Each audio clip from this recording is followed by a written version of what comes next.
Good evening, ladies and gentlemen. I'm Rohini from forestlearning.org, introducing you to a new product called DIAB.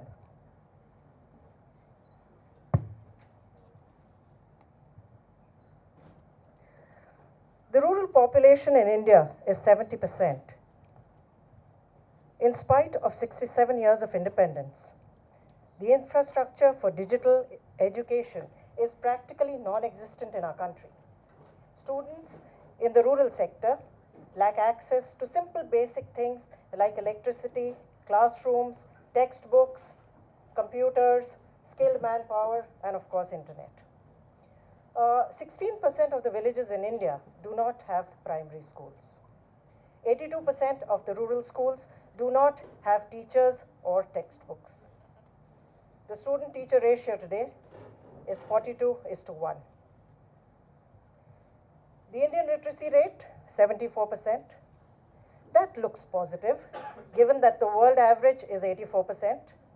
But a recent survey on government schools in the rural areas has shown that class 5 students, 70% of them are unable to do a subtraction with double digits with borrow.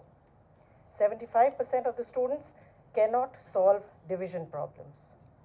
53% of the students cannot read a textbook meant for class 2 students. We are looking at glaring gaps in proficiency and skill sets in every industry in the coming years in every part of the country. We are also looking at a need to train 40 crore skilled workers by 2020. How on earth are we ever going to do this? Ladies and gentlemen, here is DIAB, a portable digital ecosystem that provides educational content and skill training anytime, anywhere. Just let's take a quick look at what is inside the box. This is the box that contains the hardware and the content. It is hooked up to a long-range Wi-Fi antenna. You can beam educational content onto a screen in case of a classroom, onto Android tablets in case of one-on-one learning. The entire box is solar powered. It also has a Wi-Fi antenna that connects you to the internet. You can upload data pertaining to learning outcomes of these students onto the cloud server. On-site deployment of the box in a rural school in UP, you can see the box here. As you can see, it obviates the need for expensive smart boards, for expensive audiovisual equipment. Target audience that we are looking at, rural children, especially girls, 5 to 25 years of age, looking for education and skill training. The buyer persona here, NGOs, corporate sector with CSR activities, and government organizations. We've carried out tests of the product in villages in Uttar Pradesh, the Saraswati Vidya Mandir in Mahundia in UP, in Dhikuli in Uttaranchal. We have a mobile app UI which has already been tested in Bijnor in UP, in Dhikuli in Uttaranchal, and in Zanskar in Leh Ladakh. We also have a content partner called Outernet. Many of you would be aware of it. We are the first company in India at the moment to partner with them for satellite-based educational content. This is our business model. So we have this central server at Delhi, which would be connected to physical learning centers or the hubs at district levels.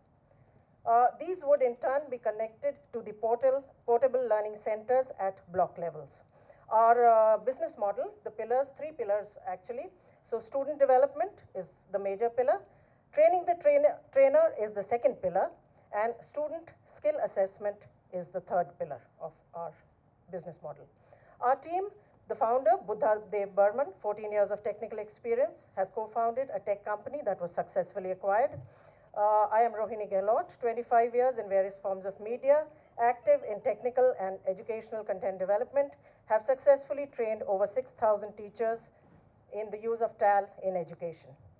The social impact that we are looking at, integrated development for education and economic empowerment of rural students in the country. I'm sure each of these children have dreams, have aspirations. Why not give them a chance to make those dreams come true? Let's try and educate rural India. That is what our mission is. That is what we are looking at, ladies and gentlemen. Just a small video to show you what DIAB actually looks like in action.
Sir ये system कैसा लगा और आपको क्या लगता है कि इसका फ्यूचर क्या है गांव देहातों में? सिस्टम बहुत अच्छा लगा। यदि गाँव में ये देहातों में आ जाए तो वास्तव में एक नई जागरूकता आएगी और बढ़िया अच्छे से समझा सकते हैं।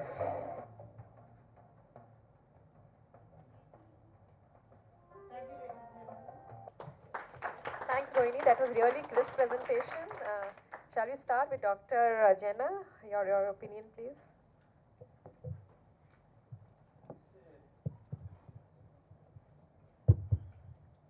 It's okay. The technology what you have developed, DIAB, digital education in a box, that's fine.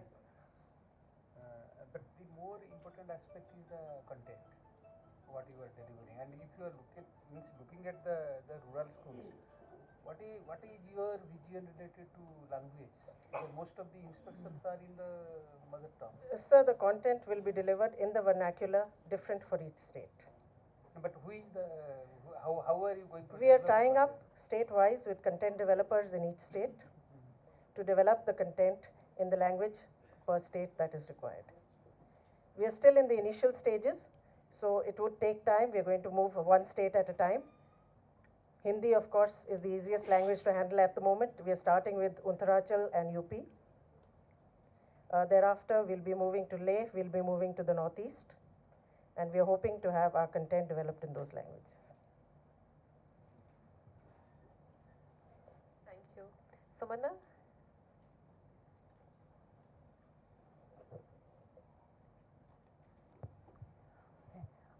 Really great presentation and also sense of deja vu. We at Ericsson, sorry about this elevator pitch, but very quickly, we have a Ericsson managed cloud-based software which is run by us, and of course we partner with Earth Institute on the content side, and it's called Connect to Learn. It's our flagship property in terms of education in the technology for good realm that we work on. So what what I'm really curious about is there looks like there are a lot of partners with different expertise who must have been involved in bringing this together, and we see them on the last slide. Also in this education debate or use of technology for education, and I know that you have very many more years than myself working in this sector. How do you see this debate of, there seems to be, the house is divided in on these 2 points of view. One is you can possibly have nothing that substitutes the role of a great teacher in the classroom, and therefore people around the Teach for India model and so on and so forth. And there is the other, which is like, you put in a laptop or a computer in the middle of a slum and the child is going to learn on his own. So 2 divergent points of view around that. Any thoughts on how you're looking at sort of aggregating both, because you are throughout the spectrum and also addressing a wide range? You said 5 to 25. True, that's right. See, we sincerely believe that technology is not a replacement for the teacher. the human element is very important. You know, if you look at it, actually, getting a teacher to use technology is the basic problem. It is such a simple thing that has been hyped so much. They are professionals in their own right, and most simple tools are available today to create technology-based learning equipment, to create simple presentations, educational games, assessment tools. You know, it's easy to use a lot of sophisticated, hyped-up equipment. But I would still feel that, yes, you need the teacher along with the student.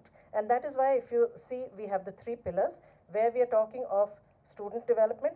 The age group that you're talking of, 5 to 25, we are looking at 5 to 18 for the K-12. Thereafter, we are looking at skill development. We are going to be focusing on, initially, things like solar technicians. We are going to be looking at networking capabilities. These are courses that we hope to tie up with organizations like the ITIs to get content and to get certification. Because eventually, at the end of the day, you do need people in all these professions with all these skill sets. And if you have people from the rural belt, you know, in India, we are very fond of the word jugaad. But if you provide the right kind of training with the right kind of tools to start with, and if that toolkit is a part of the course, the guy goes out and he uses those tools. I think Buddha will tell you what exactly happened when he was setting up a certain dish. Yeah, yeah, I'm Buddha. So we were setting up this Outernet dish. So the Outernet is again a satellite-based communication, which can be hooked up anywhere in the middle of the field. So it has got a same technology like set-top box with a KU band antenna. So it's our experience that we got the equipment and we were very excited to set it up.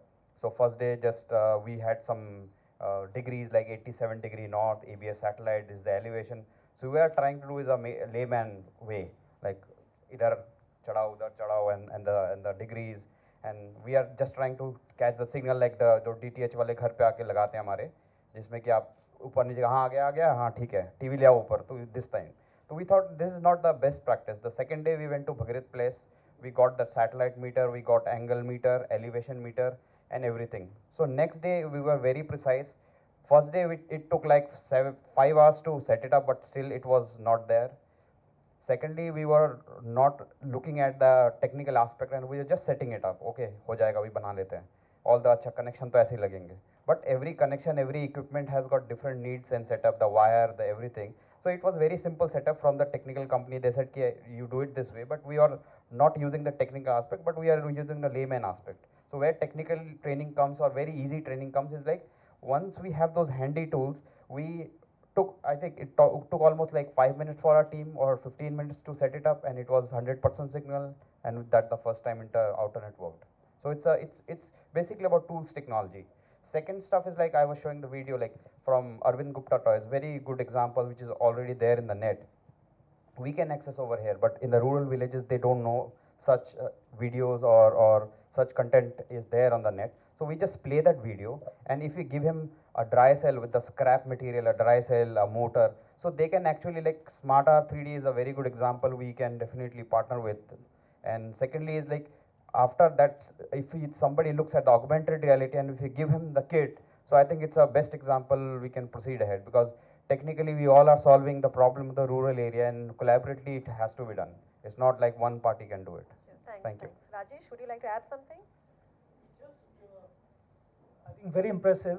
But just Thank you. one quick thing that I'm not very clear about. You stressed on the women's angle, right? The 5 to 25 group. But my impression from what I just saw is that this technology is very well suited to any kind of a classroom, any kind of a collective student thing, right? So where does the specifically women thing come in? I mean, is the content or? Sir, I wonder if you read the Times of India this morning.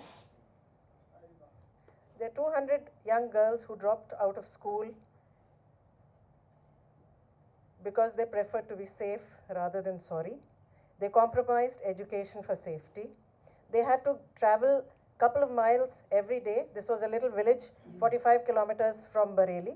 These young girls had to travel every day to school, and they were harassed by goons on the way, and their parents thought that safety was more important than education. I think it is young girls like this whom we are looking at, whom we need to educate. And this equipment that we're talking about, it doesn't need electricity, it doesn't need walls, it can be set up in the middle of anywhere. And young girls like this can find an education, they can have a life. I would like to add something like this is like if you put this box in the community in the center of the village. So morning it could be used for the children. In the afternoon the content has to change. It could be used by the women of the villages for their whatever if they want to learn some skills. And the evening it could be a projector for the video projection and all from the government, which the schemes they launch, whatever the benefits they have. Simple box. So it's you can say it's a projector. And if you go with medical devices later on, it could be a medical box. So there are endless possibilities, but we are focusing on education right now. So we thought girls will be more important for the like this box can go anywhere. They don't need to come out of the village to learn. So we can just put the box there, teach them, and again 15 days, second village, again. So it can be portable. That's a portability angle we are looking like because mobile phones are so portable. That's why it is like nowadays everyone have. So something in those lines. What's your model about providing maintenance, for once you start scaling up?